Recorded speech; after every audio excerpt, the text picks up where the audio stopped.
दोस्तों, आपने एक खेल देखा होगा हॉकी का।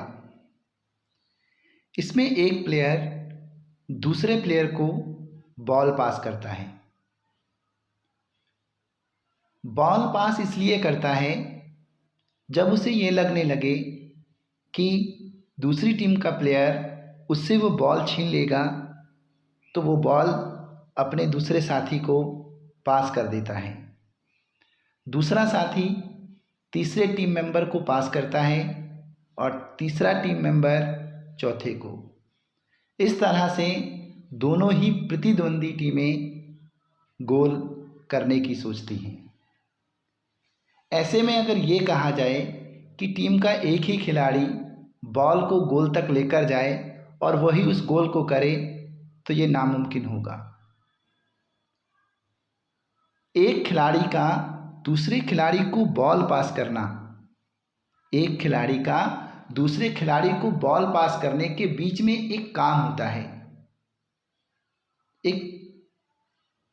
और उस काम को हम बोलते हैं तालमेल। हर चीज के बीच में तालमेल बिठाना। तालमेल से ही एक खिलाड़ी दूसरे खिलाड़ी को बॉल पास कर रहा है। आपने ट्रैक्टर और ट्रॉली को देखा होगा। ट्रॉली अलग होती है, ट्रैक्टर अलग होता है। ट्रैक्टर और ट्रॉली को जोड़ने के लिए उसमें एक पिन लगाई जाती है जो ट्रॉली को खींचती है। जब उस पिन को ट्रॉली और ट्रैक्टर के बीच में डाल दिया जाता है तब वो ट्रॉली और ट्रैक्टर एक हो जाते हैं और जब ट्रैक्टर चलता है तो उसके पीछे पीछे ट्रॉली भी चलती है। वो जो पिन हमने डाली उसने क्या किया, ट्रैक्टर को और ट्रॉली को दोनों को जोड़ दिया, दोनों के बीच में एक तालमेल बिठा दिया। उसी को हम कोऑर्डिनेशन कहते हैं।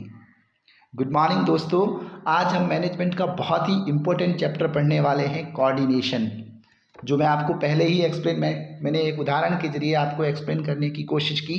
कोऑर्डिनेशन होता है तालमेल। किसी भी ऑर्गेनाइजेशन में मैनेजर 5 काम करता है, मैनेजमेंट 5 काम करता है, जिसमें प्लानिंग है, ऑर्गेनाइजिंग है, स्टाफिंग है, डायरेक्टिंग है और कंट्रोलिंग है।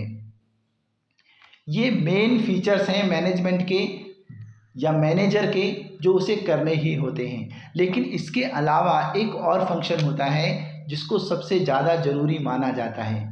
उन 5 फीचर्स को करने के लिए हमें इस फीचर की बहुत ज़्यादा ज़रूरत होती है और शायद इसीलिए हम इसको मैनेजमेंट की एसेंस भी बोलते हैं। जी हाँ, coordination the essence of management. Coordination क्या है? कोऑर्डिनेशन मैं बता चुका हूँ आपको। कोऑर्डिनेशन एक तालमेल है। यानी जब हम प्लानिंग कर रहे हैं पूरे ऑर्गेनाइजेशन के स्ट्रक्चर को सेटअप करने के लिए, हमने प्लानिंग की कि हमने उसके अकॉर्डिंग हमने अपने ऑब्जेक्टिव सेट किए। ऑब्जेक्टिव सेट करने के बाद में हमने ऑर्गेनाइजिंग का काम किया। फिर हमने ये भी प्लान किया कि स्टाफ कितना होगा, कौन कौन सी पोस्ट होंगी, फिर उनको डायरेक्ट कौन कौन करेगा, कितने डिपार्टमेंट में उनकी डायरेक्शन की जाएगी, फिर उन पर कंट्रोलिंग कैसे होगी। ये सारे काम प्लानिंग के साथ ही होते हैं।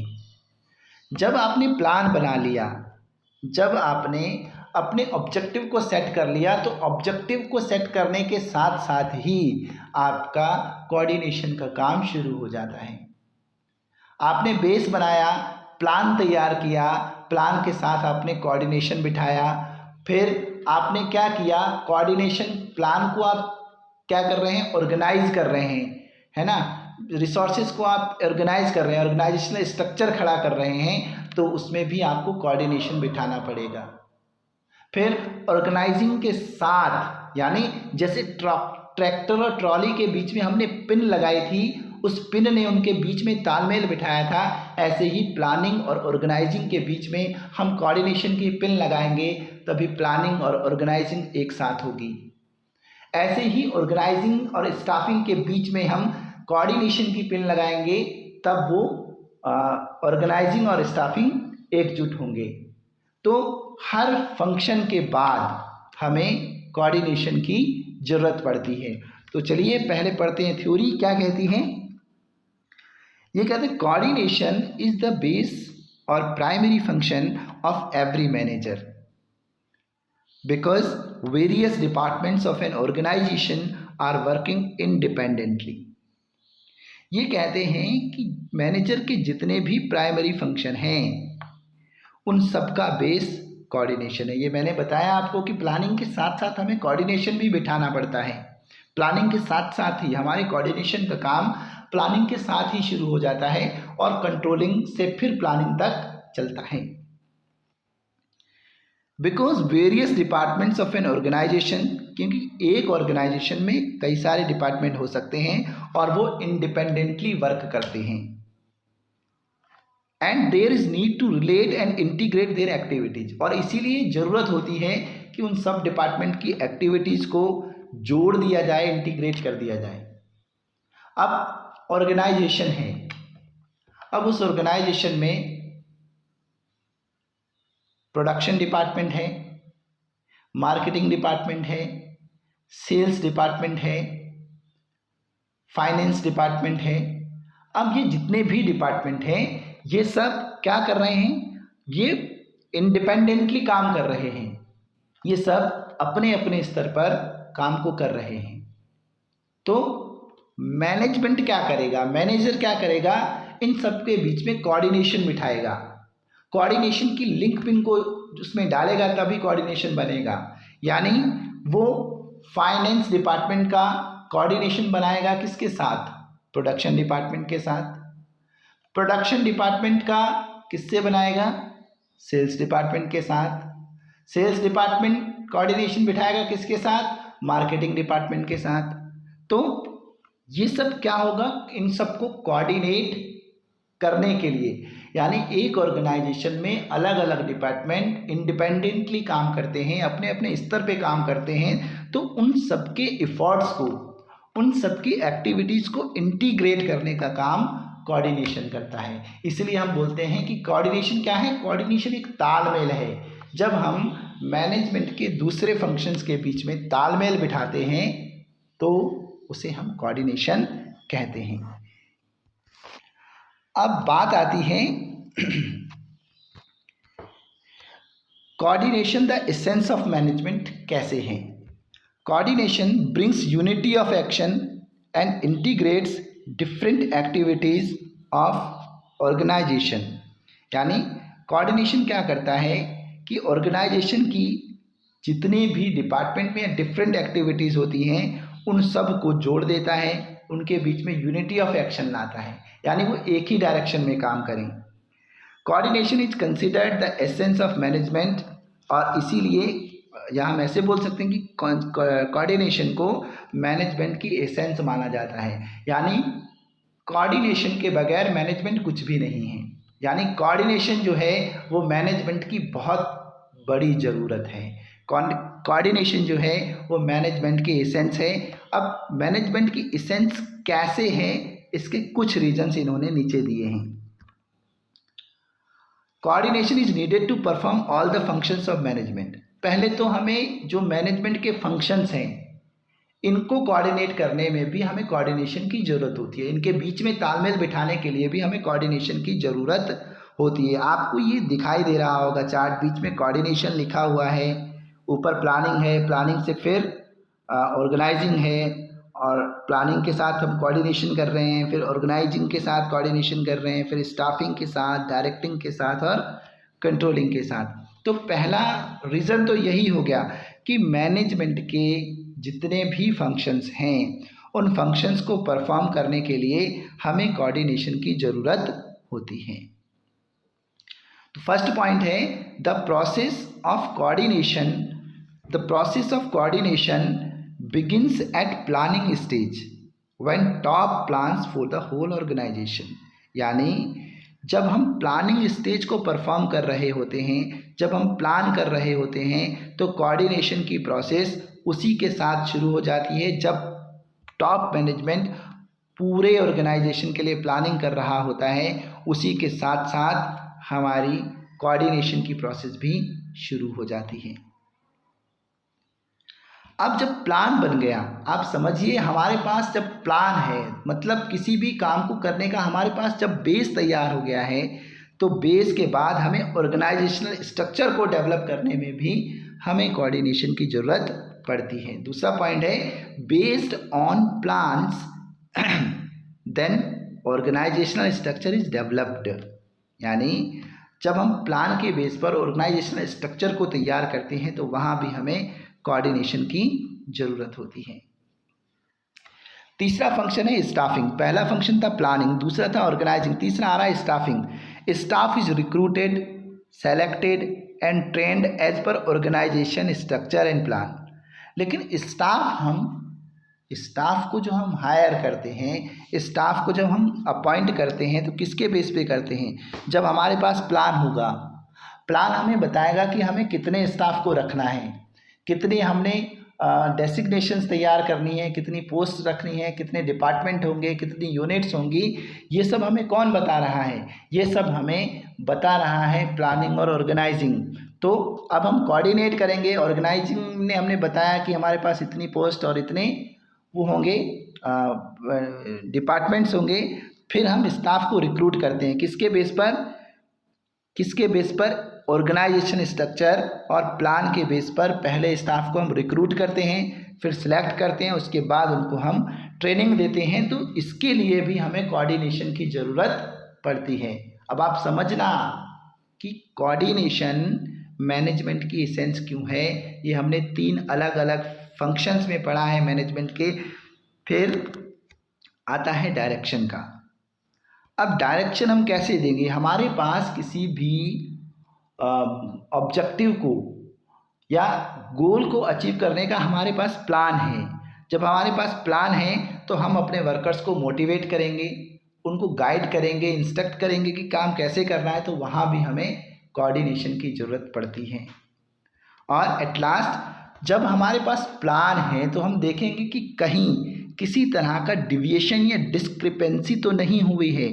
एक्चुअल प्लान जो हमने प्लान किया है उसका एक्चुअल परफॉर्मेंस से वो मैच कर रहा है या नहीं कर रहा है। तो वहाँ भी हमें कोऑर्डिनेशन बिठाने की ज़रूरत पड़ती है। तो पहला फंक्शन तो हमें यही पता लग गया, पहला रीज़न तो हमें यही पता लग गया कि कोऑर्डिनेशन की हमें मैनेजमेंट के जितने भी फंक्शंस परफॉर्म करते हैं वहाँ पर हमें कोऑर्डिनेशन की ज़रूरत पड़ती है। आई थिंक किसी भी तरह की कोई दिक्कत परेशानी नहीं होगी। अगर आपको कुछ प्रॉब्लम है, समझ में नहीं आ रहा है, तो आप मुझसे कमेंट में भी पूछ सकते हैं या jasveer691@gmail.com पर भी आप अपने क्वेश्चंस मुझे मेल कर सकते हैं। दूसरा रीज़न है coordination is required at all levels. देखो पहले कोऑर्डिनेशन रिक्वायर्ड कहाँ है? सबसे पहले कोऑर्डिनेशन रिक्वायर्ड है मैनेजमेंट के सारे फंक्शंस को परफॉर्म करने में। दूसरा बता रहे हैं कि कोऑर्डिनेशन जो रिक्वायर्ड होता है वो सारे लेवल्स पे होता है। यानी टॉप लेवल पे भी हमें कोऑर्डिनेशन की ज़रूरत होती है, हमें मिडिल लेवल पर भी कोऑर्डिनेशन की ज़रूरत होती है और हमें लोअर लेवल पर भी कोऑर्डिनेशन की ज़रूरत होती है। Top level requires coordination to integrate all the activities of organization. Top level को क्यों ज़रूरत है कोऑर्डिनेशन की? क्योंकि ऑर्गेनाइजेशन में जितनी भी एक्टिविटीज़ हो रही हैं, जितने भी डिपार्टमेंट्स में एक्टिविटीज़ हो रही हैं, उन सब एक्टिविटीज़ को इंटीग्रेट करने के लिए टॉप लेवल को कोऑर्डिनेशन की ज़रूरत पड़ती है। मिडिल लेवल को कोऑर्डिनेशन की ज़रूरत क्यों पड़ती है? अब देखो मिडिल लेवल है तो हम इसको बोल सकते हैं ये एक बिचौलिया लेवल है। बिचौलिया लेवल है यानी टॉप लेवल के साथ भी ये कोऑर्डिनेट करेगा, ये लोअर लेवल के साथ भी कोऑर्डिनेट करेगा।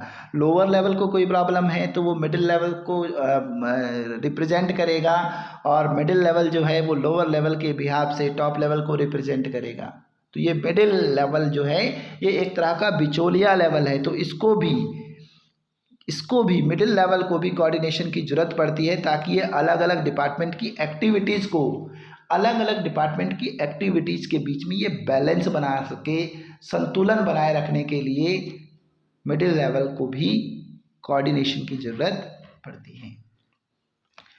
लोअर लेवल को भी कोऑर्डिनेशन की ज़रूरत पड़ती है ताकि लोअर लेवल का काम क्या होता है, ये जनरली इसमें सुपरवाइजर्स फोरमैन वगैरह आते हैं, तो ये क्या करते हैं, ये वर्कर्स के ऊपर काम करते हैं, तो ये वर्कर्स पे पूरी तरह से नज़र बना कर रखते हैं।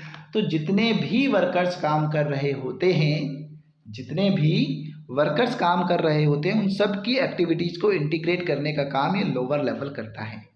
दो बेस पढ़ लिए हमने पढ़ा कि कोऑर्डिनेशन की ज़रूरत हमें मैनेजमेंट के फंक्शंस को परफॉर्म करने में भी पड़ती है, और हमने दूसरा रीज़न पढ़ा कि कोऑर्डिनेशन की ज़रूरत हमें सारे लेवल्स पर भी पड़ती है, तीनों लेवल्स पर भी पड़ती है। हमें टॉप लेवल पे भी कोऑर्डिनेशन की ज़रूरत पड़ती है, क्योंकि उसे पूरे ऑर्गेनाइजेशन की एक्टिविटीज़ को इंटीग्रेट करना पड़ता है। हमने पढ़ा कि मिडिल लेवल पर भी कोऑर्डिनेशन की ज़रूरत पड़ती है, ताकि वो अलग अलग डिपार्टमेंट्स की एक्टिविटीज़ को संतुलित कर सके, उनके बीच में बैलेंस बना सके। लोअर लेवल को भी कोऑर्डिनेशन की ज़रूरत पड़ती है, क्योंकि जितने भी वर्कर्स ऑपरेशनल लेवल पे काम कर रहे हैं, उन सारे वर्कर्स की एक्टिविटीज़ को इंटीग्रेट करने के लिए हमें कोऑर्डिनेशन की ज़रूरत पड़ती है। अब तीसरा रीज़न आता है, coordination is the most important function of an organization. किसी भी ऑर्गेनाइजेशन का, चाहे वो कोई भी ऑर्गेनाइजेशन हो, उन सब का ये मोस्ट इम्पोर्टेंट फंक्शन होता है। इसीलिए हम इसको बोलते हैं कि कोऑर्डिनेशन जो है वो मैनेजमेंट की एसेंस है। Any company which fails to coordinate its activities cannot survive or run successfully for a long period of time. कोई भी कंपनी जो अपनी एक्टिविटीज़ को कोऑर्डिनेट नहीं कर सकती, वो लंबे समय तक मार्केट में सरवाइव नहीं कर पाएगी, क्योंकि उसने अपनी एक्टिविटीज़ को कोऑर्डिनेट नहीं किया है। तो इसलिए सबसे इम्पोर्टेंट फंक्शन है किसी भी ऑर्गेनाइजेशन के लिए। जो कंपनी अपने ऑर्गेनाइजेशन की एक्टिविटीज़ को कोऑर्डिनेट नहीं कर पाती है, वो कंपनी लंबे समय तक सरवाइव नहीं कर पाती है, वो कंपनी सक्सेसफुली चल भी नहीं पाती है। It is through the process of coordination that managers ensures orderly arrangement of individual and group efforts in realization of common objectives. यानी कोऑर्डिनेशन की प्रोसेस के जरिए ही जो मैनेजर है वो इंडिविजुअल और ग्रुप एफर्ट्स को कॉमन ऑब्जेक्टिव की तरफ ले जाता है। कॉमन ऑब्जेक्टिव इंडिविजुअल एफर्ट्स और ग्रुप एफर्ट्स के जरिए ही उनको इंटीग्रेट करके ही वो कॉमन ऑब्जेक्टिव को अचीव कर सकता है, कोऑर्डिनेशन प्रोसेस के जरिए। Coordination involves synchronisation of different actions, various units and departments. Coordination है क्या? कोऑर्डिनेशन ऐसा फेविकोल का जोड़ है, ये ऐसा जोड़ लगाए अच्छे से अच्छा ना तोड़ पाए। कोऑर्डिनेशन जो है जितने भी डिपार्टमेंट्स हैं, जितनी भी यूनिट्स हैं, उनके अलग अलग एक्शंस को सिंक्रोनाइज करने का काम करता है, उनके अलग अलग एक्टिविटीज़ को इंटीग्रेट करने का काम करता है, जोड़ने का काम करता है। इसलिए कोऑर्डिनेशन जो है वो किसी भी ऑर्गेनाइजेशन का सबसे मोस्ट इम्पोर्टेंट फंक्शन है। Coordination make sure that planned objective are achieved with minimum conflicts. और कोऑर्डिनेशन ही ये श्योर करता है कि जो भी ऑब्जेक्टिव्स हमारे प्लान ऑब्जेक्टिव्स थे, उनको बहुत ही मिनिमम कॉन्फ्लिक्ट्स के बेस पर हमने अचीव किया है। कंक्लूजन क्या कह सकते हैं हम, कैसे कह सकते हैं कि coordination is the essence of management. Coordination therefore involves synchronisation of different actions और efforts of the various units of an organisation. Organisation में काम करने वाली जितनी भी यूनिट्स हैं, जितने भी एफर्ट्स हैं, एक्शंस हैं, यानी उन सबको सिंक्रोनाइज करने का काम कोऑर्डिनेशन का होता है।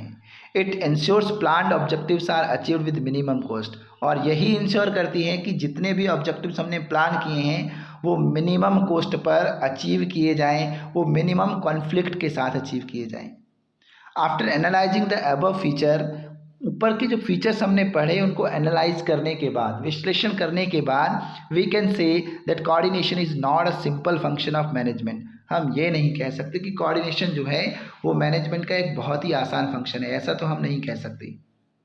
But it is the essence of management. हाँ, हम ये ज़रूर कह सकते हैं कि कोऑर्डिनेशन जो है वो मैनेजमेंट की ज़रूरत है। बिना कोऑर्डिनेशन कोई भी ऑर्गेनाइजेशन नहीं चल सकता। बिना कोऑर्डिनेशन के कोई भी ऑर्गेनाइजेशन सक्सेसफुली रन आउट कर ही नहीं सकता है।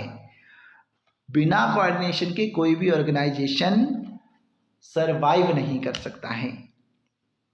In other words we can see that all the functions are flowers. हम ऐसा, दूसरे शब्दों में हम ऐसा कह सकते हैं कि जितने भी दूसरे फंक्शंस हैं वो फूल हैं, and coordination is a thread. और कोऑर्डिनेशन जो है वो एक धागा है that ties these flowers in the form of garland of organization. और कोऑर्डिनेशन जो है उनके बीच में एक धागे का काम करता है उन सारे फूलों को जोड़ने के लिए, ताकि ऑर्गेनाइजेशन की वो माला तैयार हो सके। तो ऐसे हम कोऑर्डिनेशन को, उस धागे से कोऑर्डिनेशन का हम कंपैरिजन कर सकते हैं जो अलग अलग डिपार्टमेंट्स को, अलग अलग यूनिट्स को एक ही धागे में पिरोकर माला बनाकर रखती हैं। मैं समझता हूं कि ये कोऑर्डिनेशन आपको क्लियर हो गया होगा। फिर भी कोई दिक्कत है तो आप मुझे jasveer691@gmail.com पर मेल कर सकते हैं। आप अपनी क्वेरीज़ को और क्लियर कर सकते हैं। मैं आपकी हर क्वेरीज़ के जवाब देने के लिए तैयार हूँ। अगर आप मेरे इस चैनल पर नए हैं तो इस चैनल को सब्सक्राइब ज़रूर करें, ताकि आपको हर आने वाले नए वीडियोस के अपडेट आपको मिलते रहें। कल हम पढ़ेंगे नेचर फीचर ऑफ कोऑर्डिनेशन। तब तक के लिए बाय बाय, नमस्ते और शुक्रिया।